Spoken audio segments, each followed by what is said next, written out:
আজকে দুপুরের মেনু কি? আজকে দুপুরের মেনু এই যে তোমার জন্য রেডি করে ফেলেছি। এই যে একটু ডাল, একটু ডালের সঙ্গে এই যে পোস্ত দিয়ে আলু ভাজা করেছি তোমার জন্য। তোমার জন্য এই যে পাবদার ঝাল তোলা হয়ে গেছে, আর এখানে পাবদা মাছের আরও ঝাল আছে। আচ্ছা, ইলিশের একটুখানি ইলিশ তেল তোমার জন্য রেখেছি একটু। আর হচ্ছে এই যে ইলিশ মাছের ঝাল বানিয়েছি, হ্যাঁ, সর্ষে পোস্ত দিয়ে এই যে ইলিশের ঝাল বানিয়েছি।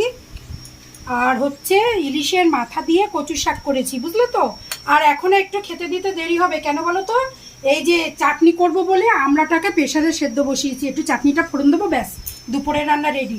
আর একটা জিনিস আছে স্পেশাল, এই দেখো, একদম ওই যে ছোট্ট ছোট্ট যে কাঁকড়াগুলো, এই যে সেই কাঁকড়া একদম কষা করেছি, কালিয়া কাঁকড়া, কালিয়া, বুঝেছো? একদম পেঁয়াজ রসুন দিয়ে এই যে একদম মাংসের মতো কষা করেছি। এগুলোই হবে, ডাল, আলু ভাজা, পাবদার ঝাল, কাঁকড়া কালিয়া, ইলিশের ঝাল, আর হচ্ছে কচু শাকের মাথা দিয়ে ইলিশ মাছ ভাজা, গরম গরম ভাত, আর এই যে চাটনিটা বসানো। চলবে তো দুপুরবেলা? একদম। ঠিক আছে, চলো খেতে দিয়ে দিই।